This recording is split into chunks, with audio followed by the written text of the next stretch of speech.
sledding, tubing, tobogganing. In the winter, hills get covered with gets snow. covered with snow. And snow, And snow can be slippery. That means be it's slippery. easy It means it's easy to slide on to it. slide So on it. as So, a kid, it's pretty pretty common common to go sledding. Is sliding Is downhill sliding on a sled downhill over on snow. sled over snow. So gravity Pulls you down, down, and the snow is very slippery and allows you to slide.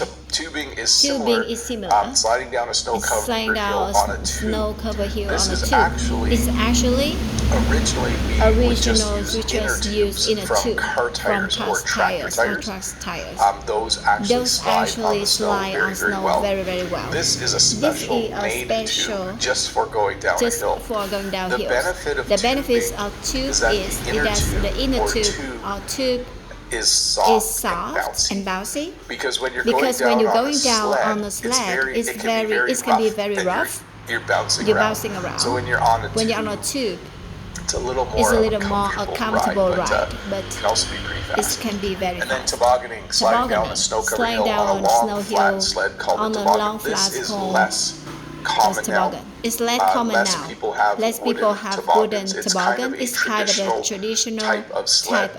When I was a child, we did have a toboggan, and all of us can fit on it. So all five of us, my two brothers and my two sisters, will all go on the toboggan and then slide down a hill. This is not a picture of us. This is some random photo.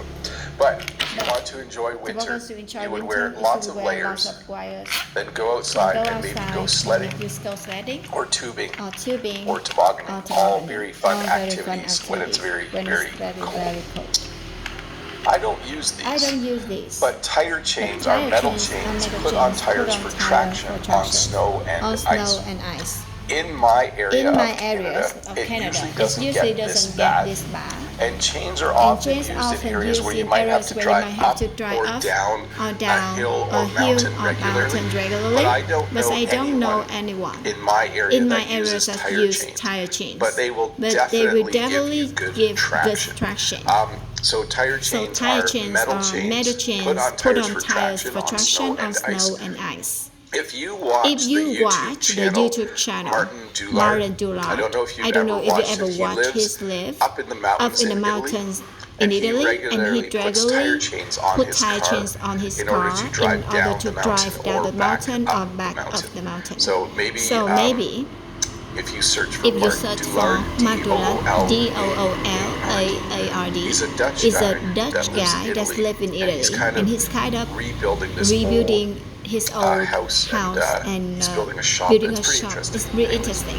I'll put a link in the description under the comments when I'm done. Frostbite.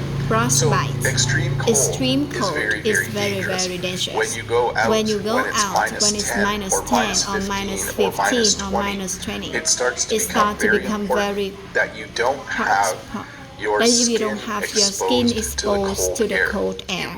You must wear gloves, and you might even need to wear what's called a ski mask, where only your eyes and mouth show, because otherwise you might get frostbite, injury to skin caused by extreme cold. And they'll even tell you how long it's safe to be outside when your skin is exposed. They might say, don't stay outside for longer than 5 minutes, or you risk getting frostbite. So frostbite is when your skin actually freezing. So it's very important. Right now it's minus. Now it's minus 21. I think it was earlier. It's very important that I wear gloves when I go outside. I will also wear a winter hat. But if I'm just running to my car, I might not. But frostbite, injury to skin caused by extreme cold. To shiver. So it's pretty common to shiver when it's cold. It means to shake because you are cold. And you might be aware of this if you go swimming somewhere where the water is cold. If the water is cold, when you come out be shivering. You So will it's be where shivering. your body Tries to warm itself up by making you shake. So to shake because you are cold. Interestingly, I don't often shiver when I'm outside in the cold. I often shiver when I come back in and take off my layers. Sometimes it's not very warm in the house, or sometimes you get like when you get a lot of snow on your gloves and your gloves can melt, and so your hands can get wet in cold weather, and then you will be very, very cold, and you will shiver a lot. To brave the cold. So this is a pretty interesting phrase. To be brave means to have courage. It means to do something even though it's hard. And we often use the phrase to brave the cold to talk about when you go outside despite very cold weather. If you have a dog, you have to brave the cold to take the dog for the walk. You probably don't want to go outside, but the dog has to go outside every day, 2 or 3 times to go for a walk, to go to the bathroom. So you need to brave the cold. If I look outside, I think it's really cold, I still have to brave the cold and go to work. I can't just stay home because it's cold. I need to have courage. I need to decide that I'm going to go out, then go to do what I need to do. To be snowed in, when you're snowed in, it means you're unable to leave because of heavy snow. Jen and I were a little bit snowed in 3 times in the past week and a half. It wasn't anything major. It's within hours. I can clear the driveway. We were able to leave. But if it kept snowing for days, eventually it becomes very difficult to get out. We might call that a blizzard, where the snow just keeps getting deeper, and you can't keep the driveway clear. But to be snowed in, unable to leave because of heavy snow. Wind chill. So this is an interesting effect. It means feeling colder than it is because of the wind.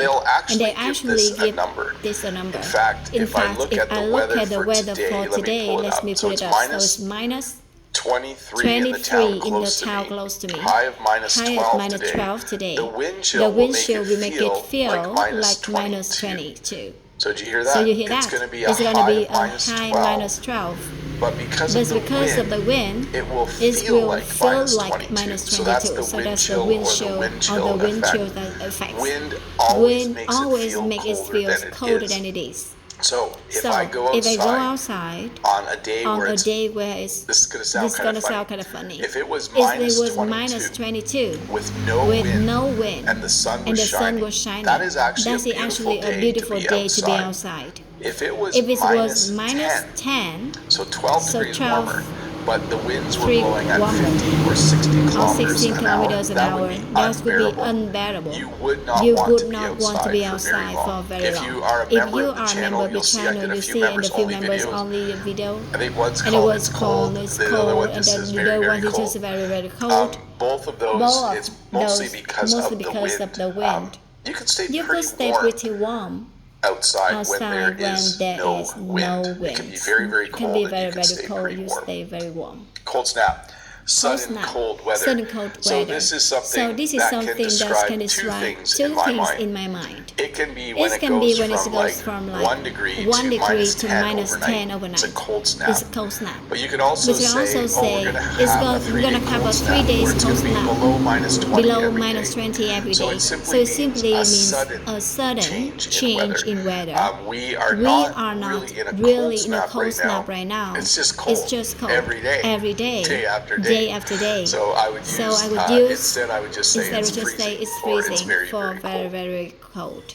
Whiteout. When snow and wind make it hard to see. We usually use this term when we're talking about driving in bad weather. So a whiteout is when either it's snowing or drifting. Drifting snow is when the wind picks the snow up, or usually both. And there's so much snow that it's very difficult to see. It's very dangerous to drive when there are whiteout conditions. The other day, it was snowing and the wind was blowing and picking up snow, and we couldn't see the barn from the the house. So those of you that are familiar with my property, because we were in whiteout conditions, it is not a good idea to drive when snow and wind make it hard to see. This is actually not too bad. I've driven in weather like this, but there are times where I have pulled over or pulled into a parking lot, or even just gone to a restaurant, even though I wasn't hungry, because the whiteouts were so bad that it was dangerous to drive. So sometimes you just need to take a break and you check the day. Drifting Drifting kind of look the same, but in this picture, drifting is snow from the ground lifted by the wind. So you see these little streaks of snow going across the pavement. That is what we would consider drifting snow. That snow is not coming from the sky. That snow is already on the ground, and the wind has picked it up and started to move it around. So in the winter, when it's very windy, there's a lot of drifting. Snow from the ground lifted by the wind, and it often gets deposited somewhere else. Usually in a snowdrift. So let me get this picture a little bit bigger for you. I get this picture a little bit for you. You can see here that this fence has caused the snow to pile up. Let me explain this a little bit. When wind picks up snow, when there is drifting, if there is something like a fence, when the wind hits this, the snow falls. So if you have a fence or a car, or something outside when the snow is drifting, so it's being carried by the wind, and then when the wind has to go around, for some reason the snow will fall. Actually, it usually falls on the other side, so it gets lifted over and it's piled. So in this picture, the wind was coming.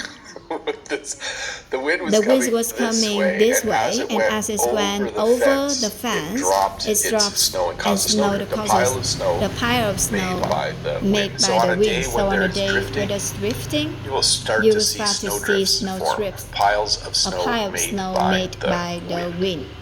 And fun to play if you're a kid.